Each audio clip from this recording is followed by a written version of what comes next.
श्री गणेशाय नमः। ओम नमः शिवाय। हर हर महादेव। तो आगे की कथा प्रारंभ करते हैं। अथ विंशो अध्याय। दूत के द्वारा कैलाश का वृत्तांत जानकर जलंधर का अपनी सेना को युद्ध का आदेश देना, भयभीत देवों का शिव की शरण में जाना, शिवगणों तथा जलंधर की सेना का युद्ध, शिव द्वारा कृत्या को उत्पन्न करना, कृत्या द्वारा शुक्राचार्य को छिपा लेना। व्यास जी बोले, हे सनत कुमार, हे सर्वज्ञ, आपने अद्भुत कथा सुनाई जिसमें महाप्रभु शंकर की पवित्र लीला है।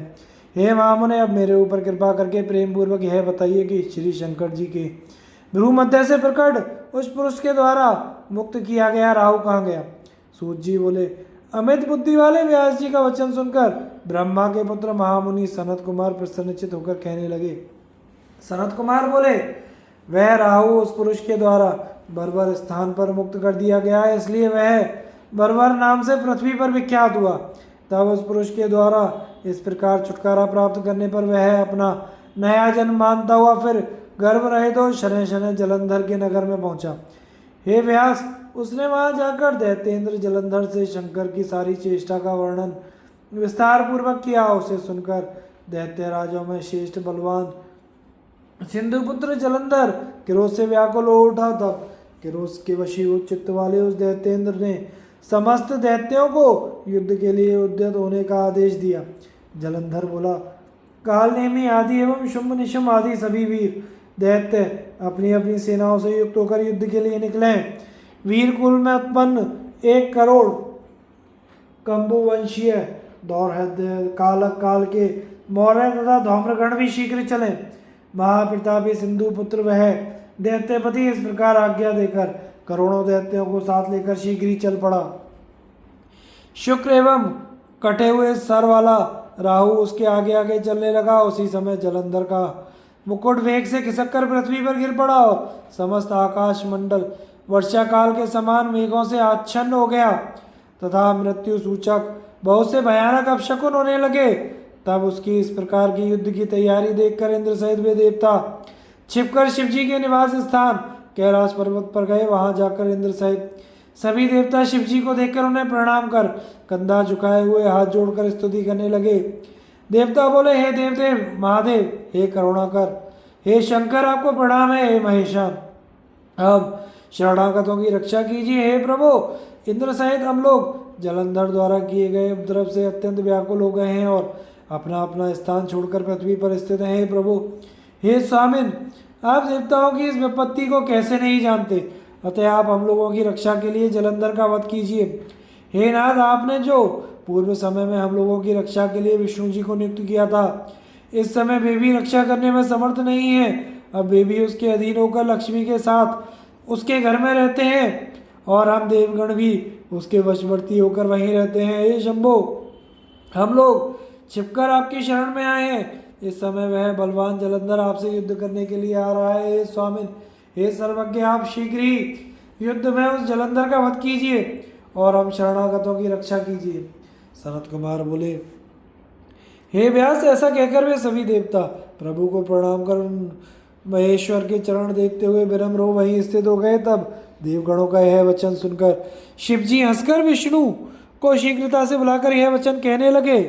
ईश्वर बोले, हे ऋषिकेश, हे महाविष्णु, जलंधर से संतरस्त हुए ये देवगण अत्यंत व्याकुल होकर यहाँ मेरी शरण में आए हुए हैं। विष्णु, आपने युद्ध में जलंधर का वध क्यों नहीं किया और आप स्वयं भी अपना वैकुंठ छोड़कर उसके घर चले गए हैं।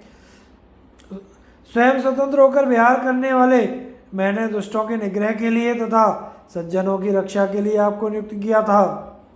सनत कुमार बोले, शंकर का यह वचन सुनकर गरुड़ ध्वज विष्णु विनम्र हो सिर झुकाए हुए हाथ जोड़कर कहने लगे। विष्णु जी बोले, हे प्रभु, आपके अंशों से प्रकट होने तथा लक्ष्मी जी का भाई होने के कारण मैंने युद्ध में उसका वध नहीं किया।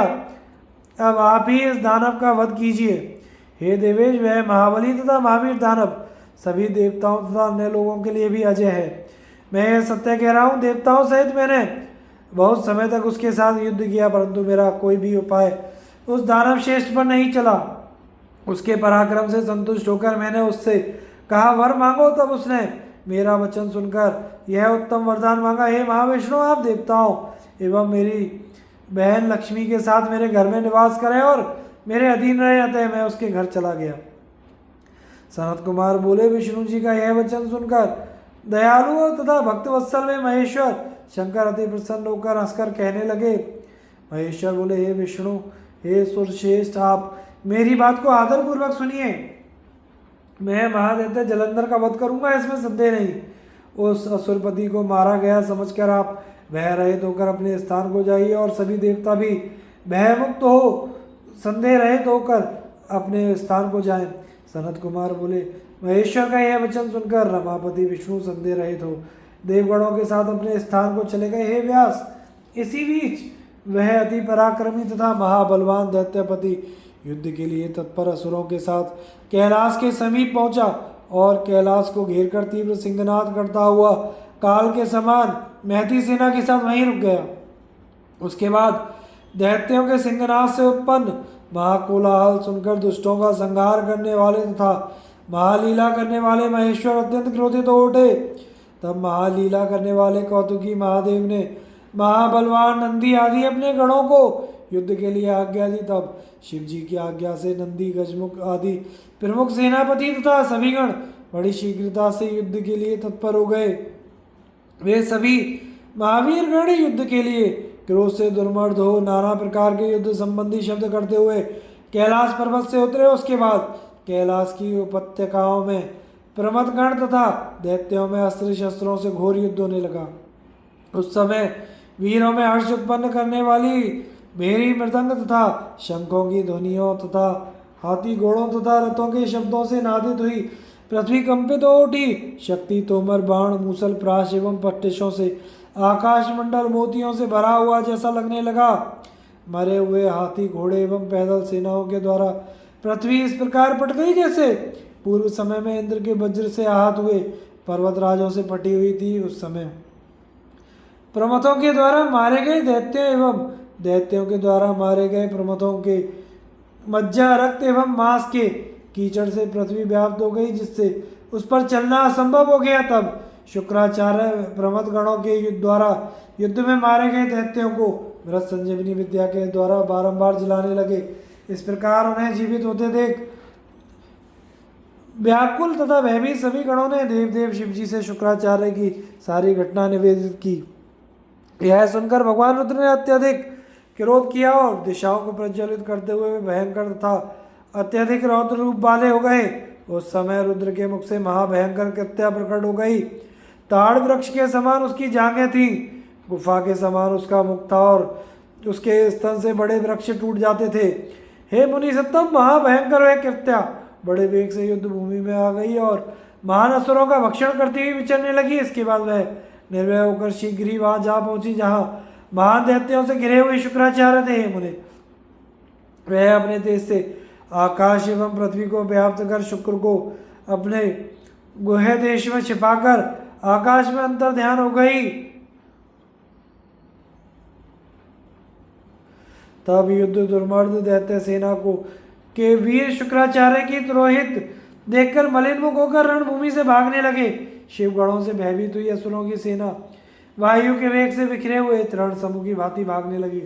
इस प्रकार गणों के भय से दैत्य की सेना को छिन्न भिन्न होते देख सेनापति निशुंभ, शुंभ एवं कालनेमी को महान क्रोध हुआ। उन महाबली तीनों सेनापतियों ने वर्षाकालीन मेघ के समान बाणों की वृष्टि करते हुए गणों की सेना को भगाना प्रारंभ किया।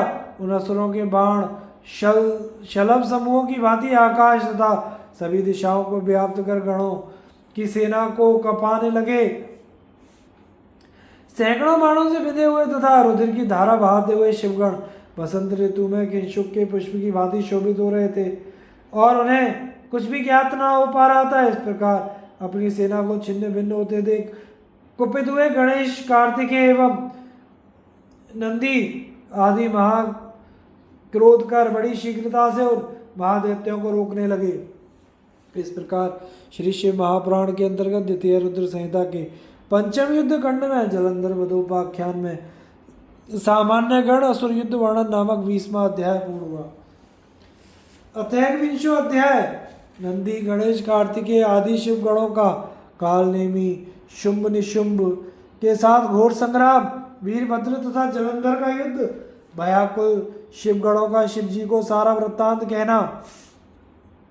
सनत कुमार बोले, तब नंदी गणेश कार्तिकेय आदि गणाधिपतियों को देखकर वे दानव द्वंद्व युद्ध करने के लिए क्रोधपूर्वक दौड़े। कालनेमी नंदी की ओर, शुंभ गणेश की ओर और निशुंभ कार्तिकेय की ओर शंकित होकर दौड़ा। निशुंभ ने कार्तिकेय के मयूर के हृदय में 5 बाणों से वेगपूर्वक प्रहार किया, जिससे वह मूर्छित होकर पृथ्वी पर गिर पड़ा। तब कुमार ने क्रोधित हो 5 बाणों से उसके रथ, घोड़ों और सारथी पर प्रहार किया।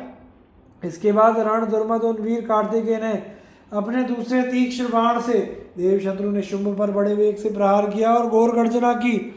महाबली निशुंभ नामक असुर ने भी युद्ध में गर्जना करते हुए उन कार्तिकेय पर अपने बाण से प्रहार किया। तब कार्तिकेय ने जब तक क्रोध से अपना शक्ति नामक आयुध लिया, इतने में ही निशुंभ ने वेगपूर्वक अपनी शक्ति से उन्हें गिरा दिया।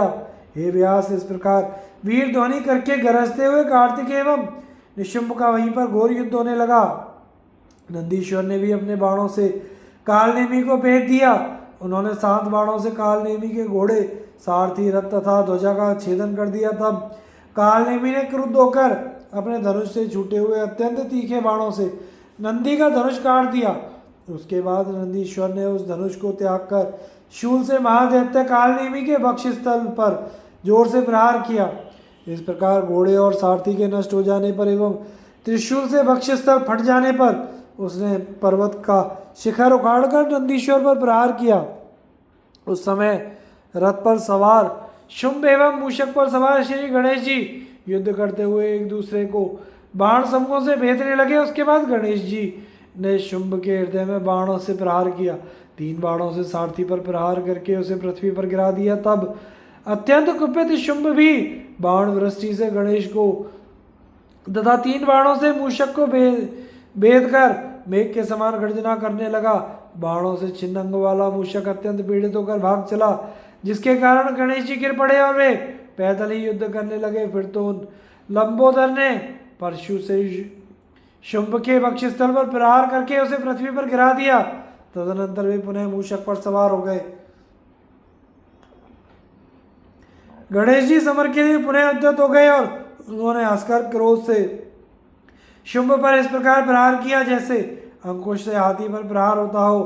तब कालनेमी एवं निशुंभ दोनों ही क्रोधपूर्वक एक साथ सर्प के समान तीक्ष्ण बाणों से शीघ्रता से गणेश पर प्रहार करने लगे। तब महाबली वीरभद्र ने उन्हें इस प्रकार पीड़ित किया जाता हुआ देखकर बड़े वेग से करोड़ों भूतों के को साथ लेकर दौड़े। उनके साथ कूष्मांड, भैरव, बेताल, योगिनियाँ, पिशाच, डाकिनियाँ एवं गण भी चले। उस समय उन लोगों ने किलकिला शब्द, सिंहनाद, घरघर एवं डमरू के शब्द से पृथ्वी निनादित होकर कांप उठी। उस समय समर भूमि में भूतगण दौड़ दौड़ कर दानवों का भक्षण करने लगे, उनके ऊपर चढ़कर उन्हें गिराने लगे और नाचने लगे। हे व्यास, इसी बीच नंदी और कार्तिकेय को चेतना आ गई। वे उठ खड़े हुए और रणभूमि में गरजने लगे।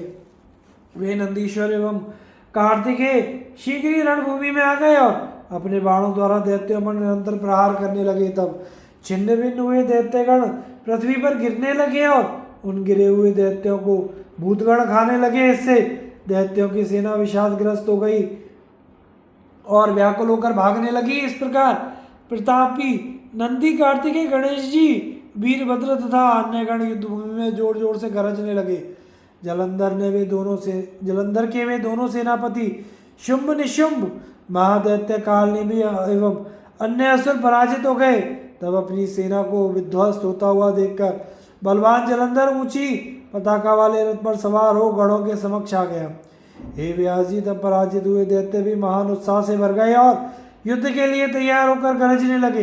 हे मुने, विजयशील शिव के गण नंदी, कार्तिकेय, गजानन, वीरभद्र आदि भी गर्जना करने लगे। उस समय दोनों सेनाओं में हाथियों, घोड़ों तथा रथों के शब्द, शंख एवं भेरियों की ध्वनि एवं सिंहनाद होने लगा। जलंधर के बाण समूहों से द्विलोक तथा भूलोक के बीच का स्थान उसी प्रकार आच्छादित हुआ जैसे कोहरे से आकाश आच्छन्न हो जाता है। वह नंदी पर 5, गणेश पर 5, वीरभद्र पर 20 बाणों से प्रहार करके मेघ के समान गरजने लगा। तब रुद्रपुत्र महावीर कार्तिकेय ने बड़ी शीघ्रता से अपनी शक्ति द्वारा उस दैत्य ने जलंधर पर प्रहार किया और वे गर्जन करने लगे। शक्ति से विदीर्ण देह वाला वह महाबली दैत्य आंखों को घुमाता हुआ पृथ्वी पर गिर पड़ा, किंतु बड़ी शीघ्रता से उठ गया। इसके बाद उस दैत्य श्रेष्ठ जलंधर ने बड़े क्रोध से कार्तिकेय के हृदय में गदा से प्रहार किया। हे व्यास जी, तब वे शंकर पुत्र कार्तिकेय ब्रह्मा के द्वारा दिए गए वरदान के कारण उस गदा को सफल प्रदर्शन करते हुए शीघ्र ही पृथ्वी पर गिर पड़े। इसी प्रकार शत्रुहंता एवं महावीर नंदी भी गदा के प्रहार से घायल होकर कुछ व्याकुल मन हो पृथ्वी पर गिर पड़े।